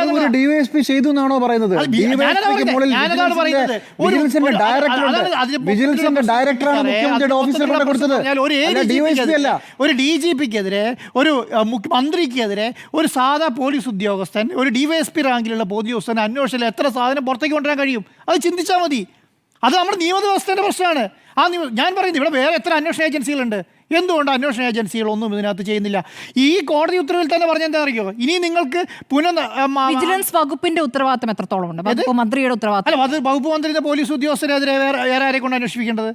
അത് പറ. അത് DGPനെ കൊണ്ട് അന്വേഷിപ്പിക്കണം എന്ന് പറഞ്ഞു കൊടുക്കാൻ പറ്റുമോ? ആരെങ്കിലും അന്വേഷണം ഞാൻ ഈ കേസിൽ കേരളത്തിൽ പ്രതിപക്ഷം ഉണ്ടല്ലോ, കേരളത്തിൽ BJP ഉണ്ടല്ലോ, കേരളത്തിൽ കോൺഗ്രസ് ഉണ്ടല്ലോ, ഏതെങ്കിലും ഒരു പ്രധാനപ്പെട്ട പാർട്ടി ഈ വിഷയം ഇപ്പം ഈ അന്വേഷിച്ചുകൊണ്ടിരിക്കുന്ന വിഷയമുണ്ടല്ലോ, സ്വർണ്ണക്കടത്തുമായി ബന്ധപ്പെട്ട കാര്യത്തിലായിക്കോട്ടെ, ഈ പറഞ്ഞ ഷാജസ്കറി 2 കോടി മേടിച്ച അന്വേഷണത്തിലായിക്കോട്ടെ, ഈ പറയുന്ന അജിത് കുമാർ പൈസ മേടിച്ച കാര്യത്തിലായിക്കോട്ടെ, വീട് നിർമ്മിച്ച കേസിലായിക്കോട്ടെ, ഫ്ലാറ്റ് മറച്ചു വിറ്റ കേസിലായിക്കോട്ടെ, ഏതെങ്കിലും ഒരു കാര്യത്തിൽ ഏതെങ്കിലും വർഷം കമാന്ന് ഇതിനെ മിണ്ടിയിട്ടുണ്ടോ? ഒരു കാര്യം ഉദ്യോഗസ്ഥ ഈ പറയുന്ന കോടതിന്റെ പരാമർശം വന്നു കഴിയുമ്പോൾ മുക്കി മൂളി എന്തൊക്കെയാ ബന്ധപ്പെട്ട കാര്യങ്ങൾ ആകെ ചർച്ച ചെയ്ത് തൃശ്ശൂർ പൂരം കലക്കിയതുമായിട്ടാ. ഈ കേസിനകത്ത് തൃശ്ശൂർ പൂരക്കാർക്ക് അന്വേഷണ റിപ്പോർട്ടില്ല. ഇതിന്റെ അത് സാമ്പത്തിക തിരിമറികൾ മാത്രമേ ഉള്ളൂ, സാമ്പത്തിക കാര്യങ്ങൾ മാത്രമേ ചർച്ച പറയേണ്ടിയിരുന്നത്. എന്താണ് അജിത് കുമാറുമായി ബന്ധപ്പെട്ട കാര്യത്തിനകത്ത് എല്ലാം വേറെ വേറെ അന്വേഷിച്ചതാണല്ലോ. ഒറ്റ കേസായിട്ട് ഒറ്റ അന്വേഷണം തന്നെ നടത്തിയത്. അത് മുഴുവൻ പി വി അൻവർ ഉന്നയിച്ച കാര്യമാണ്. ആ പരാതിക്കാരൻ തന്നെ എന്താണെന്നറിയോ? പരാതിക്കാരൻ തന്നെ ആവശ്യം എന്ന് പറഞ്ഞാൽ പി വി അൻവർ വിവിധ മാധ്യമങ്ങളിൽ കൂടെ പറഞ്ഞ കാര്യങ്ങൾ അന്വേഷിക്കുന്നുണ്ടോ എന്ന് മാത്രമേ ചോദിച്ചിട്ടുള്ളൂ. ആ അന്വേഷണ റിപ്പോർട്ടാണ് കൊണ്ട് ഹാജരാക്കിയത്. ആ കാര്യങ്ങളൊന്നും കേരളത്തിൽ പ്രതിപക്ഷം പറഞ്ഞിട്ടില്ല. കേരളത്തിൽ പ്രതിപക്ഷമില്ലാന്ന് കേരളത്തിൽ ഒരു കാര്യം ചർച്ച ചെയ്തില്ല. കഴിഞ്ഞ 9 വർഷമായിട്ട് കേരളത്തിൽ 9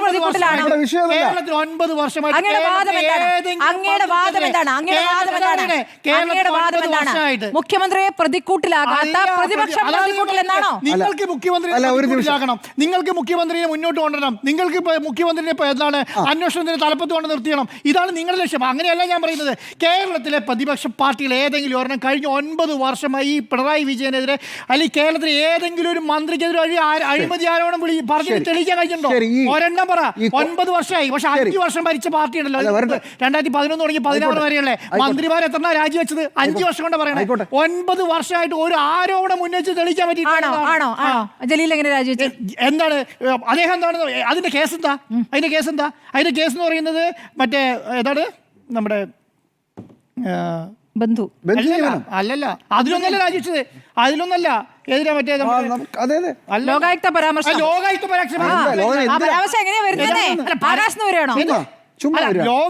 പരാമർശത്തിന്റെ പേരിലാണ് രാജിവെച്ചത്. ഞാൻ പറഞ്ഞത് അഴിമതി ആരോപണം. നിങ്ങൾ സ്വർണ്ണം കടത്തി, വട്ടച്ചെമ്പിൽ സ്വർണ്ണം കടത്തിയെന്നും ബിരിയാണി ചെമ്പിൽ സ്വർണ്ണം കടത്തിയെന്നും പിന്നെന്താണ് നിങ്ങൾ കോടിക്കണക്കിന് രൂപ ചാക്കിൽ കെട്ടി കൊണ്ടെന്ന് പറഞ്ഞത് എവിടെ തെളിയിച്ചില്ലല്ലോ? നിങ്ങൾ പറഞ്ഞു ഞാൻ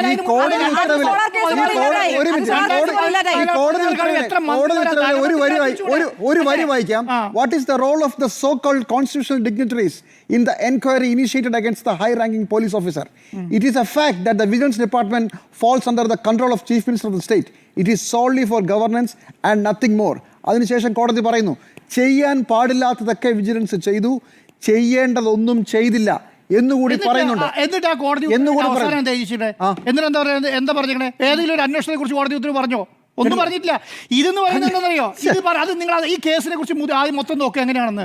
ഈ കേസ് പിന്നെ വിജിലൻസിന് കൊടുക്കുന്നു. വിജിലൻസ് ഈ കേസ് അന്വേഷിക്കുന്നില്ല. ഈ പരാതിക്കാരൻ കോടതിയിൽ പോകുന്നു. കോടതിയിൽ പ്രാഥമിക അന്വേഷണം നടത്തി റിപ്പോർട്ട് നടത്താനാണ് പറഞ്ഞിരിക്കുന്നത്. ആ പ്രാഥമിക അന്വേഷണ റിപ്പോർട്ടായി വന്നിരിക്കുന്നത്. അല്ലാതെ പ്രധാനപ്പെട്ട ഇതാണ് FIR അതെടുത്ത് മുഖ്യമന്ത്രിയുടെ ഓഫീസിൽ കൊടുക്കാൻ ആര് പറഞ്ഞു ചോദ്യം. ഇനി വിജിലൻസിന് വിവരമില്ലെങ്കിൽ മുഖ്യമന്ത്രിയുടെ ഓഫീസ് എന്ന് പറയുന്നത് ഏതെങ്കിലും 3-4 പേരിരിക്കുന്ന സ്ഥലമല്ല.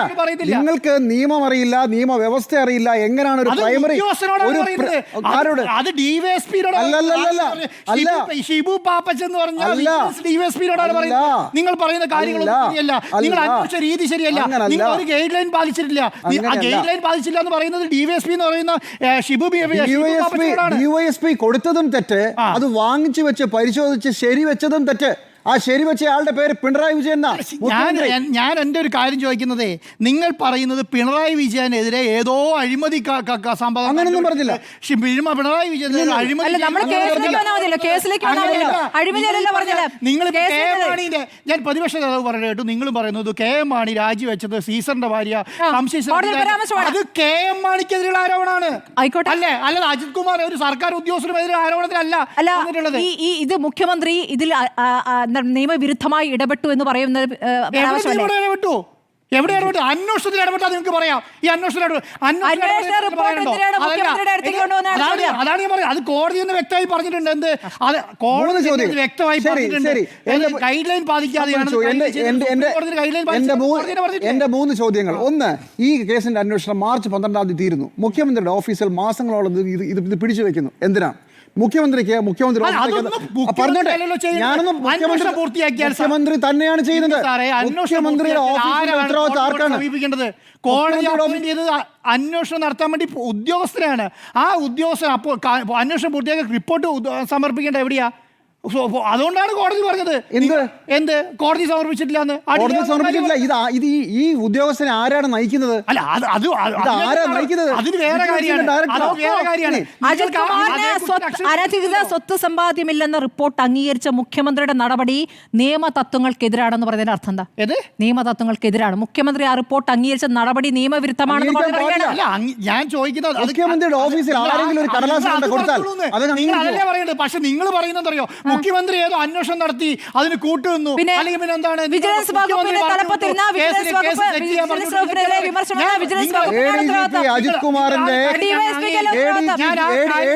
അജിത് കുമാറിന്റെ പ്രമോഷൻ കയ്യിൽ നിൽക്കുന്ന സമയത്ത് ഈ സാധനം 2 മാസം അജിത് കുമാറിനെ കൊണ്ടുപോയ ട്രാക്ടർ ഓടിച്ച ഡ്രൈവർക്കാണ് കുറ്റം എന്ന് പറഞ്ഞ പോലെ ഇപ്പത്. അതുപോലെ അല്ല, ഈ റിപ്പോർട്ട് മുഖ്യമന്ത്രിയുടെ ഓഫീസ് സ്വീകരിച്ചത് തെറ്റാണെന്ന് പറഞ്ഞാൽ അത് ശരിയാണ്, ഫാക്ച്വലി കറക്റ്റാണ്. നിങ്ങൾ ബാക്കി പോകുന്ന മുഴുവൻ പറയുന്നത് പുട്ടിന് പേര് പോലെ പറയുന്നത് എന്താ? മുഖ്യമന്ത്രി കേസ് ഇടപെട്ടു, മുഖ്യമന്ത്രി സെറ്റ്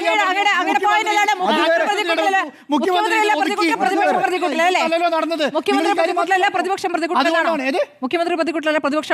പ്രതിപക്ഷം എന്തെങ്കിലും കഴിഞ്ഞ 9 വർഷമായിട്ട് കേരള സർക്കാരിനെതിരെ ഒരു ആരോപണം പോലും ഈ സമയം വരെ വരാത്ത പ്രതിപക്ഷം, ഒരു മന്ത്രിക്കെതിരെ ശക്തമായ ഒരു അഴിമതി ആരോപണം പോലും പറയാൻ പറ്റാത്ത പ്രതിപക്ഷമാണ് കേരളത്തിലുള്ളത്. ഈ കാര്യത്തെ കുറിച്ച് പോലും കമാന്തരം മാധ്യമങ്ങൾ കുത്തി ചോദിക്കുന്ന സമയത്താണ് എന്തെങ്കിലും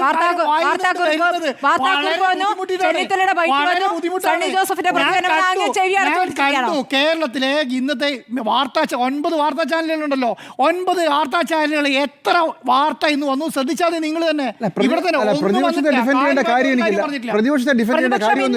നാളെ സമരം നടത്തുമെന്ന് അറിയില്ല.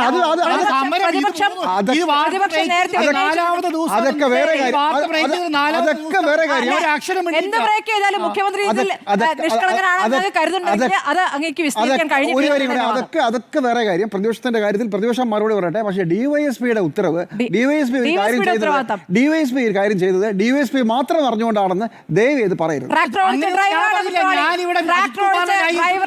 നിങ്ങൾ ചോദിച്ചോളൂ, ഈ പറഞ്ഞ അജിത് കുമാർ ഈ സാധനം ചെയ്തിട്ടുണ്ടോ, തെറ്റ് ചെയ്തിട്ടുണ്ടോ എന്ന് ചോദിച്ചോളൂ. അതൊക്കെ ന്യായമായ കാര്യമാണ്. ഇതിലേക്ക് മുഖ്യമന്ത്രി ഇടപെട്ട് മുഖ്യമന്ത്രി എന്തോ അങ്ങനെയല്ല. ശേഷം മടങ്ങിയെത്താം. സുജയ, മുഖ്യമന്ത്രി പ്രതിക്കൂട്ടിലാണോ? മുഖ്യമന്ത്രി പ്രതിക്കൂട്ടിലാണ് എന്നുള്ള വാർത്തകൾ ഇങ്ങനെ കണ്ടുകൊണ്ടേയിരിക്കുകയാണ് നമ്മൾ. പക്ഷേ പ്രതിക്കൂട്ടിലാണ് എന്ന് പറഞ്ഞുകൊണ്ട് ശക്തമായ ഒരു പ്രക്ഷോഭമൊന്നും തെരുവിൽ കാണുന്നില്ല. എന്ത് പറ്റി പ്രതിപക്ഷത്തിന്, എന്ത് പറ്റി പ്രതിപക്ഷ നേതാവിന്? പ്രസ്താവനയിലൊക്കെ ഒതുക്കി പതുക്കെ എല്ലാം ഒന്ന് തിളപ്പിച്ചെടുക്കാൻ വേണ്ടി കാത്തിരിക്കുകയായിരിക്കാം ഒരു പക്ഷേ. പ്രതിക്കൂട്ടിലാണ് മുഖ്യമന്ത്രി എങ്കിൽ മുഖ്യമന്ത്രിക്കെതിരെ ശക്തമായ പ്രക്ഷോഭം ഇന്ന് തെരുവുകളിൽ ഉയരേണ്ടതാണ്. തിരുവനന്തപുരം മുതൽ കാസർഗോഡ് വരെയുള്ള പ്രതിഷേധ കാഴ്ചകളായിരുന്നു ഇന്ന് നമ്മൾ കാണേണ്ടിയിരുന്നത്. അത് നിർഭാഗ്യവശാൽ ഉണ്ടായിട്ടില്ല. അപ്പോൾ ഇവിടെ ഒരു സെറ്റിൽമെന്റ് പൊളിറ്റിക്സ് ആണോ നടക്കുന്നത് എന്ന സംശയം ബലപ്പെടുത്തുന്ന സാഹചര്യം തന്നെയാണ് നമ്മൾ ഇവിടെ കാണുന്നത്. മുഖ്യമന്ത്രി പ്രതിക്കൂട്ടിലാണ് എന്നത് മാധ്യമങ്ങളിൽ വരികയും എന്നാൽ പ്രതിപക്ഷം അതിൽ അനങ്ങാതിരിക്കുകയും അതിൽ അഴകുഴമ്പൻ പ്രതികരണങ്ങൾ എന്നേ പറയാൻ കഴിയുകയുള്ളൂ. അങ്ങനെയുള്ള പ്രതികരണങ്ങളാണ് ഇന്ന് പ്രതിപക്ഷത്തിന്റെ ഭാഗത്ത് നിന്ന് വന്നിരിക്കുന്നത്. അതായത് പുറത്തു വന്നിരിക്കുന്ന അല്ലെങ്കിൽ കോടതിയുടെ ഫൈൻഡിങ്സിൽ പ്രതിപക്ഷത്തിന് അത്രയ്ക്ക് വിശ്വാസമില്ലാത്തത് കൊണ്ടാണോ എന്ന ചോദ്യം അവിടെ നിൽക്കുകയാണ്. കാരണം കോടതിയിലേക്ക് പോകാനോ സത്യവാങ്മൂലം കൊടുക്കാനോ ഒന്നും UDF-നും കോൺഗ്രസിനും ഒന്നും താല്പര്യമില്ലല്ലോ. അത് വോട്ട് ചോരിയുടെ കാര്യത്തിലായാലും അങ്ങനെയാണല്ലോ. നിയമ സംവിധാനത്തോടൊന്നും താല്പര്യമില്ല, നിയമ സംവിധാനത്തിന്റെ വഴിയെ പോകില്ല എന്നതാണല്ലോ അവരുടെ പ്രഖ്യാപിത നിലപാട്. അപ്പോൾ ഈ വിഷയത്തിലും അത് ആയതുകൊണ്ടാകാം അവർ കാര്യമായ പ്രതിഷേധത്തിലേക്കൊന്നും നീങ്ങാത്തത്. കോടതി പരാമർശത്തിന്റെ അടിസ്ഥാനത്തിൽ ഈ ചോദ്യത്തിന്റെ എന്റെ ഉത്തരം യെസ് എന്നാണ്. കാരണം മുഖ്യമന്ത്രി പ്രതിക്കൂട്ടിലാകുന്ന തരത്തിലുള്ള പരാമർശം ഈ കോടതിയുടെ ഭാഗത്തു നിന്ന് ഉണ്ടായിട്ടുണ്ട് എന്നത് വ്യക്തമാണ്. പ്രത്യേക വിജിലൻസ് കോടതി ജഡ്ജി M. മനോജിന്റെ വിമർശനം അല്ലെങ്കിൽ പരാമർശം അനുസരിച്ച് വന്നിരിക്കുന്ന പ്രധാനപ്പെട്ട വാദം മുഖ്യമന്ത്രി വിജിലൻസിന്റെ തലവനാണെന്നത് ഭരണകാര്യം മാത്രം, അന്വേഷണത്തിന്റെ ഒരു ഘട്ടത്തിലും ഇടപെടാൻ കഴിയില്ല. നിയമ സംവിധാനമാണ് ഒരാളെ കുറ്റക്കാരനാക്കുന്നതും കുറ്റവിമുക്തനാക്കുന്നതും. ഭരണത്തലവനോ ഉന്നത രാഷ്ട്രീയക്കാർക്കോ ഒരു തരത്തിലും ഇടപെടാനാകില്ല. അന്വേഷണത്തിന്റെ ഘട്ടത്തിൽ മുഖ്യമന്ത്രി ഇടപെട്ടു എന്ന് പ്രൂവ് ചെയ്യാൻ പറ്റുന്ന എന്ത് പോയിന്റ് ആണുള്ളത്? മുഖ്യമന്ത്രി പ്രതിക്കൂട്ടിലായി നിൽക്കണം എന്നുണ്ടെങ്കിൽ മുഖ്യമന്ത്രി അന്വേഷണ ഘട്ടത്തിൽ ഇടപെട്ടു. ആ ഒരു കാര്യമാണ് അവിടെ സമർത്ഥിക്കപ്പെടേണ്ടത്. അത് ഞാൻ ഈ M. മനോജിന്റെ പ്രത്യേക വിജിലൻസ് കോടതി ജഡ്ജി M. മനോജിന്റെ വിമർശനത്തിൽ മുഖ്യമന്ത്രി നേരിട്ട് ഇടപെട്ടു എന്ന ഒരു പരാമർശം ആ കോടതിയുടെ ഉത്തരവിൽ നമ്മൾ കാണുന്നില്ല. ഇനിയുള്ള അന്വേഷണത്തിൽ അക്കാര്യങ്ങൾ പുറത്തു വരികയാണെങ്കിൽ നമുക്ക് ഒന്നിച്ചു പറയാം മുഖ്യമന്ത്രി പ്രതിക്കൂട്ടിലാണ് അല്ലെങ്കിൽ മുഖ്യമന്ത്രി പിണറായി വിജയനാണ് ഇതെല്ലാം ഇടപെട്ട് ചെയ്തത് എന്നത്. അത് അതുവരെ തെളിയിക്കപ്പെടാത്ത ആരോപണമായി തന്നെ നിൽക്കുകയാണ്. അതുകൊണ്ടായിരിക്കാം പ്രതിപക്ഷവും ചാടി പുറപ്പെടാത്ത. അല്ലാത്ത പക്ഷം ഇങ്ങനെയൊരു ആരോപണമൊക്കെ കിട്ടിയാൽ വിട്ടുകളയുന്ന ആൾക്കാരാണോ VD സതീശൻ എന്ന പ്രതിപക്ഷ നേതാവും അദ്ദേഹത്തിന്റെ കൂടെ നിൽക്കുന്ന സംഘവും? ഞാൻ കരുതുന്നില്ല. ഇവിടെ വിജിലൻസ് നൽകിയ ക്ലീൻ ചിറ്റിൽ ഒന്നിനും തെളിവില്ല എന്ന് പറയുന്നു. പ്രതിപക്ഷവും തെളിവ് തപ്പുകയായിരിക്കാം, തെളിവ് തേടുകയായിരിക്കാം. അതുകൊണ്ടായിരിക്കാം അവരും കാര്യമായ പ്രതിഷേധത്തിലേക്ക് പോകാത്തത്. ഇവിടെ PV അൻവറിന്റെ 5 പരാതികൾ എന്തൊക്കെയാണ്? തേക്ക് മുറിച്ചു കടത്തി, ഷാജൻ സ്കറിയിൽ നിന്ന് 2 കോടി വാങ്ങി, സ്വർണ്ണക്കടത്ത് കേസിൽ ഇടപെട്ട് സാമ്പത്തിക ലാഭം ഉണ്ടാക്കി, കവടിയാറിൽ കോടിക്കണക്കിന് രൂപ മുടക്കി അനധികൃതമായി വീടുണ്ടാക്കി, ധനസമ്പാദനത്തിൽ ക്രമക്കേട്. ഈ 5 പരാതികളും അൻവർ മുഖ്യമന്ത്രിക്ക് നൽകുന്നതിന് 2 മാസം മുൻപാണ് MR അജിത് കുമാറിനെ ഞാൻ കണ്ടത് എന്ന് PV അൻവർ പറയുകയാണ്. ഞാൻ PV അൻവർ പറഞ്ഞതിനെ വിശ്വാസത്തിലെടുക്കുകയാണ്. കാരണം അദ്ദേഹം മാധ്യമങ്ങൾക്ക് മുന്നിൽ വന്ന് ഈ റിപ്പോർട്ടിന്റെ ഉള്ളടക്കം പുറത്തു വന്നതിന് ശേഷം നൽകിയ സൗണ്ട് ബൈറ്റാണ് ഞാൻ കോട്ട് ചെയ്യുന്നത്. അതിൽ PV അൻവർ അങ്ങനെ പറയുകയാണ്. അപ്പോൾ അതിനു മുൻപ് അൻവർ ഉന്നയിച്ച വിഷയങ്ങൾ എന്തൊക്കെയാണ്? ഈ 2 മാസം മുൻപ് സജീവമായി നിൽക്കുന്ന അൻവർ ഉന്നയിച്ച ആരോപണങ്ങളിൽ ഒന്നാമത്തേത് റിദാൻ ബാസിൽ കേസാണ്, രണ്ടാമത്തേത് മാമി കേസാണ്, മൂന്നാമത്തേത് വിമാനത്താവള കള്ളക്കടത്ത് കേസാണ്. ഇതിലാണ് സുജിത് ദാസിനെ അടക്കം ഡയറക്ട്ലി പറഞ്ഞുകൊണ്ട് അൻവർ രംഗത്ത് വരുന്നത്. അപ്പോൾ ആ കാര്യമാണോ സംസാരിക്കുന്നത്? സംസാരിച്ചത്? ആ കാര്യത്തിൽ ക്ലാരിറ്റി വരുത്തേണ്ടത് PV അൻവറാണ്. അതല്ല, നേരത്തെ ജിമ്മി ജെയിംസ് സൂചിപ്പിച്ചതുപോലെ ഇവിടെ ഒരു അനുനയ ചർച്ച, മുഖ്യമന്ത്രി ആവശ്യപ്പെട്ട പ്രകാരമുള്ള ഒരു അനുനയ ചർച്ച നടന്നിട്ടുണ്ടെങ്കിൽ അതേക്കുറിച്ച് അതാ ഞാൻ പറഞ്ഞു വന്നത്. അപ്പോൾ ഈ 3 കാര്യങ്ങളാണ് അന്ന് സജീവമായി നിന്ന വിഷയങ്ങൾ. ഈ 5 കാര്യങ്ങളിൽ ഏതായിരിക്കാം MR അജിത് കുമാർ നേരിട്ട് സംസാരിക്കാൻ സാധ്യതയുള്ളത്? അതായത് ലോ ആൻഡ് ഓർഡർ ADGP എന്ന നിലയിൽ അദ്ദേഹത്തിന്, അന്ന് ക്രമസമാധാന പാലന ചുമതലയുള്ള ADGP ആണ് MR അജിത് കുമാർ. അന്നേരം അദ്ദേഹത്തിന് ഇടപെടാൻ കഴിയുന്ന കാര്യം ആൻഡോ സർ സൂചിപ്പിച്ചതുപോലെ മറുനാടൻ എഡിറ്റർ ഷാജൻ സ്കറിയയിൽ നിന്ന് 2 കോടി രൂപ വാങ്ങി ഒരു വകുപ്പ് ഒഴിവാക്കുന്നതിനായി വാങ്ങി എന്നുള്ളതാണ് കേട്ടോ ആരോപണവും പരാതിയുമെല്ലാം. അപ്പോൾ IT ആക്ട് പ്രകാരം 66F ചുമത്താതിരിക്കാൻ നോക്കി. അതാണ് ചെയ്തു കൊടുത്ത സഹായമായി ആരോപിക്കപ്പെടുന്നത്. പക്ഷേ ആ കാര്യത്തിൽ മറുനാടൻ എഡിറ്റർ ഷാജൻ സ്കറിയ തന്നെ പറയുന്നത് എന്താണ്? എനിക്കെതിരെ ഇപ്പോഴും ആ വകുപ്പ് നിലനിൽക്കുന്നുണ്ട്, പിന്നെ എന്തിനാണ് ഞാൻ 2 കോടി കൊടുത്തു എന്നുള്ള ആരോപണം ഉന്നയിക്കപ്പെടുന്നത്? അറസ്റ്റ് ചെയ്യാൻ വേണ്ടിയിട്ട് ചെല്ലുന്ന സമയത്ത് അറസ്റ്റ് ചെയ്ത സ്ഥലം പറഞ്ഞു കൊടുത്തു. പോലീസ് ഉദ്യോഗസ്ഥർ എത്തുന്നതിന് മുൻപ് അറസ്റ്റ് ചെയ്യാൻ വരുന്നുണ്ട്, നിങ്ങൾ രക്ഷപ്പെട്ടോളൂ എന്നുള്ള കാര്യം പറഞ്ഞു കൊടുത്തു എന്നുള്ളതാണ്. ഞാൻ ഈ പരാതിയുടെ കാര്യമാണ് ഞാൻ സൂചിപ്പിച്ചത്. അത് നടന്ന സംഭവം, ആ കാര്യത്തിൽ അങ്ങോട്ടും ഇങ്ങോട്ടും ഒക്കെ സംശയിക്കുന്നുണ്ട് പലരും. അപ്പോൾ ആ സംശയമായി അതവിടെ നിൽക്കുകയാണ്. പക്ഷേ ഈ 66F കാര്യം നമ്മൾ പരിശോധിക്കുമ്പോൾ ഷാജൻ സ്കറിയക്കെതിരെ പാലാരിവട്ടം സ്റ്റേഷനിൽ എടുത്തിട്ടുള്ള കേസിൽ IT ആക്ട് 66F ഇപ്പോഴും നിലനിൽക്കുന്നു. ഞാൻ മനസ്സിലാക്കുന്നത് അങ്ങനെയാണ്. ആ ആക്ട് ഇപ്പോഴും നിലനിൽക്കുന്നുണ്ടെങ്കിൽ അത് ഒഴിവാക്കി കൊടുത്തിട്ടില്ലല്ലോ. അങ്ങനെയാണെങ്കിൽ ഈ പറയുന്ന ആരോപണം എങ്ങനെയാണ് നിലനിൽക്കുക? ഷാജനെതിരെ ചുമത്തിയ ആ ആക്ട് അല്ലെങ്കിൽ ആ വകുപ്പ് എടുത്തു മാറ്റാൻ ഇതുവരെ ശ്രമിച്ചിട്ടില്ല ADGP ആയിരുന്ന ADGP ക്രമസമാധാന പാലന ചുമതല ഉണ്ടായിരുന്നപ്പോൾ MR അജിത് കുമാർ. അത് ഷാജനും പറയുന്നു, PV അൻവർ പറയുന്നു 2 മാസം മുൻപാണ് ഞാൻ കണ്ടതെന്ന്. അതുപോലെ തന്നെ MR അജിത് കുമാർ മുഖ്യമന്ത്രിയുടെ ഓഫീസ് നിർദ്ദേശിച്ച പ്രകാരം, മുഖ്യമന്ത്രി നിർദ്ദേശിച്ച പ്രകാരം എന്നല്ല ആ ഉത്തരവിൽ പറയുന്നത്, മുഖ്യമന്ത്രിയുടെ ഓഫീസ് എന്നതാണ് കോട്ട് ചെയ്തിരിക്കുന്നത്. മുഖ്യമന്ത്രിയുടെ ഓഫീസ് എന്നാണ്. അപ്പോൾ മുഖ്യമന്ത്രിയെ ടാർഗറ്റ് ചെയ്ത് മുഖ്യമന്ത്രിയെ കൃത്യമായി ഫിക്സ് ചെയ്യണം. അതൊരു അജണ്ടയാണ്. അത് പിണറായി വിജയൻ 2ാം ഊഴത്തിലേക്ക് എത്തിയപ്പോഴുള്ള അജണ്ടയാണ്. ഞാൻ രാഷ്ട്രീയമായി മുഖ്യമന്ത്രി പിണറായി വിജയനെ പിന്തുണയ്ക്കുന്ന ഒരാളല്ല. പക്ഷേ ഈ കാര്യത്തിൽ കൃത്യമായ ഒരു ഫ്രെയിമിംഗ് നടക്കുന്നുണ്ടോ എന്ന് തോന്നുന്ന തരത്തിലാണ് കാര്യങ്ങൾ പോകുന്നത്. അതിൽ ഉദ്യോഗസ്ഥരുടെ പങ്കാളിത്തമുണ്ടോ എന്നതും സംശയിക്കാവുന്ന ഒരു സാഹചര്യം ഇവിടെ നിൽക്കുന്നുണ്ട്. ഇവിടെ നേരത്തെ സൂചിപ്പിച്ച കേസുകളിലേക്ക് ഞാൻ വരാം. അതിനു മുൻപ് ഒരു കാര്യം കൂടി. ആരോപണം വ്യാജമാണെന്ന് വെളിവായതിനാൽ തുടർ നടപടികൾ ആവശ്യമില്ല. അതാണല്ലോ വിജിലൻസ് റിപ്പോർട്ടിലെ പ്രധാനപ്പെട്ട ഒരു ഭാഗമായി നിൽക്കുന്നത്. അന്തിമ റിപ്പോർട്ട് മുഖ്യമന്ത്രി കണ്ടു, അംഗീകരിച്ചു. അതും കോടതിയിൽ പറഞ്ഞിരിക്കുന്നത് ആരാണ്? ഈ അന്വേഷണ റിപ്പോർട്ട് കൊടുത്തിരിക്കുന്ന ഉദ്യോഗസ്ഥന്റെ റിപ്പോർട്ട് അത് വിജിലൻസ് ഡയറക്ടറിലൂടെ കൈമാറിയാണ് മുഖ്യമന്ത്രിയുടെ അടുത്തേക്ക് എത്തുന്നത്. അല്ലാതെ മുഖ്യമന്ത്രി നേരിട്ട് ഈ ഡിവൈഎസ്പിയുടെ കയ്യിൽ നിന്ന് വാങ്ങുകയല്ല. അപ്പോൾ അതിനിടയിലൂടെ കൃത്യമായ തലങ്ങളിലൂടെ കടന്നുപോയി ചെന്ന ഒരു റിപ്പോർട്ടാണ്. മുഖ്യമന്ത്രിക്ക് താഴേക്ക് ഇറങ്ങി വന്ന് ഈ കാര്യങ്ങൾ നേരിട്ട് അന്വേഷിക്കുന്ന ഒരു സാഹചര്യമല്ല നമ്മുടെ സംസ്ഥാനത്തുള്ളത്. അങ്ങനെ അദ്ദേഹം ചെയ്യാറുമില്ല. മുഖ്യമന്ത്രി വിജിലൻസിന്റെ തലവനാണ്. അതുകൊണ്ട് ആ റിപ്പോർട്ട് അദ്ദേഹത്തിലേക്ക് എത്തുന്നു. അങ്ങനെയുള്ള ഒരു കീഴ്വഴക്കമില്ല എന്ന് മുൻ ആഭ്യന്തരമന്ത്രി പദവി വഹിച്ചിട്ടുള്ള രമേശ് ചെന്നിത്തല എന്ന് പറയുന്നുണ്ട്. അദ്ദേഹത്തെ നമുക്ക് വിശ്വാസത്തിലെടുക്കാം. ഈ വിഷയത്തിലേക്ക് ഇനി വന്നു കഴിഞ്ഞാൽ, ഇനിയിപ്പോൾ ഈ കണ്ടെത്തലുകളിൽ ഉള്ള സംശയം എന്താണ്? കണ്ടെത്തലുകളിൽ ഇല്ലാത്തതൊരു ക്ലാരിറ്റി കുറവാണ്, വ്യക്തതയില്ലായ്മ ഉണ്ട്. ഈ കണ്ടെത്തലുകൾ എന്തിൻ്റെയൊക്കെ അടിസ്ഥാനത്തിലാണ്? കൃത്യമായി രേഖകൾ പരിശോധിച്ചോ, തെളിവുകൾ സബ്സ്റ്റാൻഷിയേറ്റ് ചെയ്യുന്ന രീതിയിൽ ഇതിന്റെ കൂടെ അറ്റാച്ച് ചെയ്തിട്ടുണ്ടോ? അവിടെയാണ് പിഴച്ചതെന്നാണ് ഞാൻ മനസ്സിലാക്കുന്നത്. കാരണം ഏപ്രിൽ 15 മുഖ്യമന്ത്രി ഈ റിപ്പോർട്ട് അംഗീകരിച്ചിരിക്കുന്നത്. വിജിലൻസ് ഡയറക്ടറായിരുന്ന യോഗേഷ് ഗുപ്ത തെളിവില്ലെന്ന് പറഞ്ഞ് ആദ്യം തള്ളിയതിനു ശേഷമാണ് ഈ റിപ്പോർട്ട് മുഖ്യമന്ത്രിയുടെ അടുത്തേക്ക് പോകുന്നത്. യോഗേഷ് ഗുപ്ത എന്തിനാ തീരുമാനം തിരുത്തി? ആ ചോദ്യമോടെ നിൽക്കുന്നുണ്ട്. യോഗേഷ് ഗുപ്ത എന്തുകൊണ്ട് ആദ്യം തെളിവില്ല, അല്ലെങ്കിൽ ഈ അന്വേഷണത്തിൽ ഫൈൻഡിങ്സിൽ വ്യക്തതയില്ല എന്ന് പറഞ്ഞിട്ടുണ്ട്? അതിനുശേഷമാണ് ഈ റിപ്പോർട്ട് കൊണ്ടുപോയി മുഖ്യമന്ത്രിക്ക് കൊടുക്കുന്നത്. അപ്പോൾ ആ ദിവസങ്ങളിൽ എന്താണ് സംഭവിച്ചത്? അതിലൊരു ക്ലാരിറ്റി വേണം. നെയ്യാറ്റിൻകര നാഗരാജു വിജിലൻസ് കോടതിയെ ഈ റിപ്പോർട്ട് 15-ാം തീയതി എത്തുന്നതിന് ശേഷമാണ് വീണ്ടും വിജിലൻസ് കോടതിയിലേക്ക് പോകുന്നത്. ഇനി മറ്റൊരു കാര്യം കൂടിയുണ്ട്. മുൻ വിജിലൻസ് ഡയറക്ടറായിരുന്ന യോഗേഷ് ഗുപ്തയുടെ ഭാഗത്ത് പാളിച്ചയുണ്ടായിട്ടുണ്ടോ? ആ ഒരു സംശയം എനിക്കുണ്ട്. കാരണം അങ്ങനെ ഒരു പാളിച്ച ഉണ്ടായി എന്ന് പറയാവുന്ന തരത്തിലുള്ള ഫൈൻഡിങ്സ് ആണ് ഇന്നിപ്പോൾ കോടതി ചൂണ്ടിക്കാട്ടിയിരിക്കുന്നത്. ആ ഫൈൻഡിങ്സ് ഒന്നും വിജിലൻസ് ഡയറക്ടർ വായിച്ചപ്പോൾ മനസ്സിലായില്ലേ? ആ ഒരു ചോദ്യം അവിടെ നിൽക്കുകയാണ്. കാരണം ED തലപ്പത്തിരുന്ന് മാത്രമേ അദ്ദേഹത്തിന് പരിചയമുള്ളൂ. വിജിലൻസിന്റെ രീതികൾ അല്ലെങ്കിൽ വിജിലൻസ് റിപ്പോർട്ട് തയ്യാറാക്കുമ്പോൾ അതിൽ എന്തൊക്കെ കാര്യങ്ങൾ ഈ തെളിവുകളെ സാധൂകരിക്കുന്നതിന് വേണ്ടി വെക്കണം, അങ്ങനെയുള്ള കാര്യങ്ങളെക്കുറിച്ച് അദ്ദേഹത്തിന് അറിവില്ലാത്തതിലൊരു പ്രശ്നമാണോ എന്ന് ഞാൻ ന്യായമായി സംശയിക്കുന്നുണ്ട്. കാരണം പഴുതടച്ച് രേഖകൾ സഹിതം കൊടുക്കേണ്ട അന്വേഷണ റിപ്പോർട്ടാണ് വിജിലൻസ് ചെയ്യുമ്പോൾ എപ്പോഴും ചെയ്യേണ്ടത്. അല്ലാത്ത പക്ഷം കോടതിയിൽ അത് വിമർശിക്കപ്പെടും. പല കേസുകളിൽ നമ്മൾ കണ്ടിട്ടുള്ളതാണ്. കൃത്യമായി എല്ലാം പരിശോധിക്കാതെ ലൂപ്പ് ഹോൾസ് അവശേഷിപ്പിച്ചുകൊണ്ട് റിപ്പോർട്ട് കൊടുത്തിട്ടുണ്ടെങ്കിൽ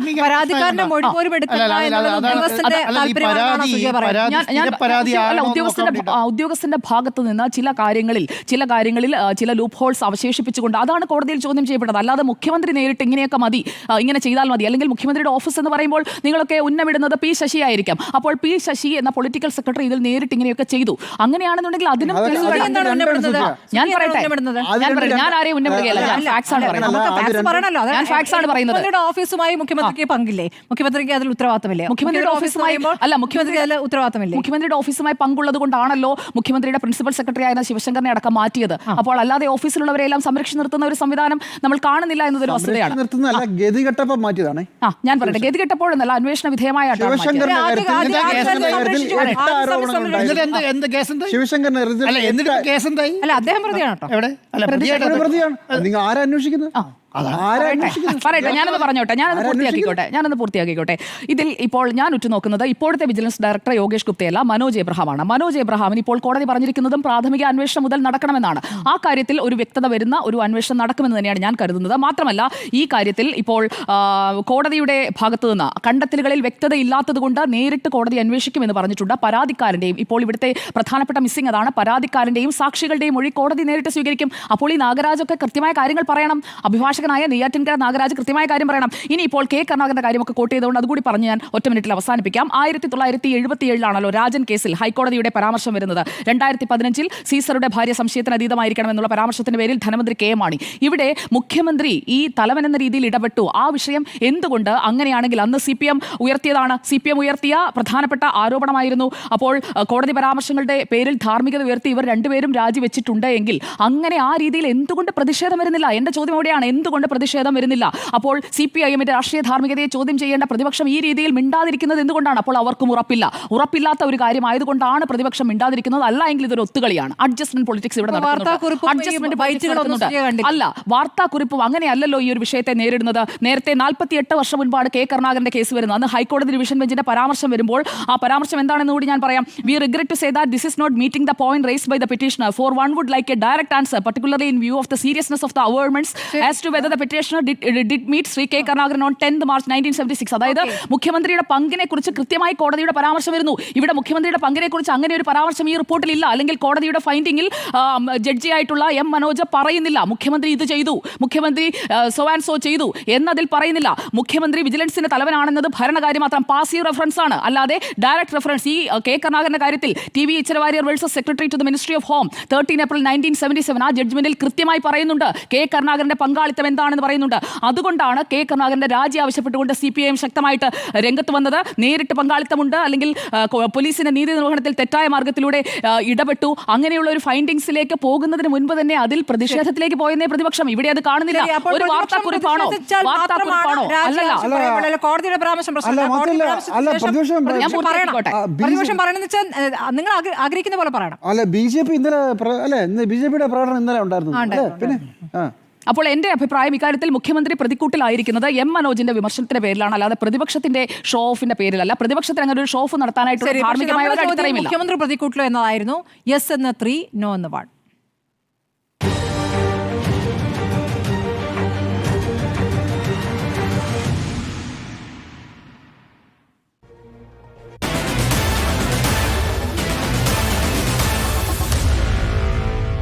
Meet the editors.